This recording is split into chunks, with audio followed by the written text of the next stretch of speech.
Приветствую уважаемых подписчиков и гостей нашего канала. Перед просмотром ставьте лайк, подписывайтесь на канал и не забывайте нажимать на колокольчик. В криминальном досье 54-летнего уроженца Гомеля Александра Кушнерова, больше известного как вор в законе под прозвищами Саша Кушнер и Саша Белорус, может появиться шестая судимость. Как стало известно сильным новостям из неофициального источника, в отношении ранее неоднократно судимого Александра Кушнерова возбуждено уголовное дело по статье 364 Уголовный кодекс «Насилие либо угроза применения насилия» в отношении сотрудника органов внутренних дел. Санкция статьи – арест или ограничение свободы на срок до 5 лет или лишение свободы на срок до 6 лет. Всего же в местах лишения свободы гомельчане провел свыше четверти века. Основанием для уголовного преследования криминального авторитета стал инцидент в Минске 17 февраля. По сообщению пресс-службы МВД, во время задержания Александр Кушнеров достал нож и попытался отбиться от сотрудника спецподразделения. Вместе с гомельчанином задержали двоих представителей российского криминала, один из которых, по данным ГУБОПИК, вместе с Сашей Кушнером намеревался вылететь в Турцию для коронации и пополнения воровской семьи. Всех троих поместили в ВВС.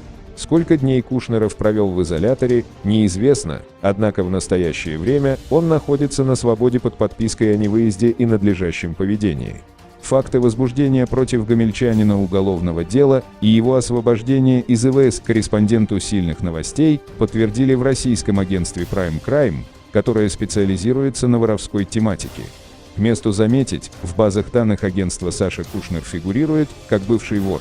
После коронации в 2011 году недруги из других воровских кланов несколько раз лишали белорусского авторитета этого статуса.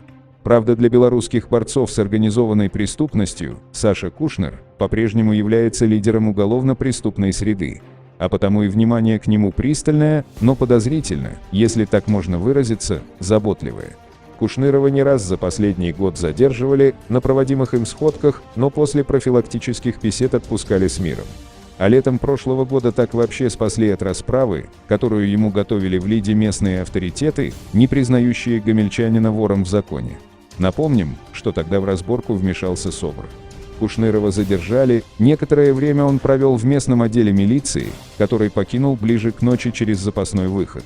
И в нынешней ситуации с возбуждением уголовного дела по 364 статье такая заботливость просматривается. Уместно будет подчеркнуть, что с началом президентской кампании в прошлом году и по сей день эта статья активно применяется для подавления протестов, она приобрела политический окрас.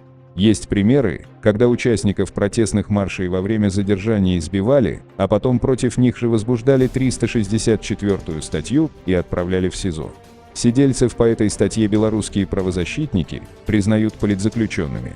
На этот статус Саша Кушнер, конечно, не тянет, но если свобода вора в законе, который, как сообщало МВД, ножом угрожал бойцу СОБР, действительно ограничена лишь подпиской о невыезде, то, как говорят комментарии, излишни.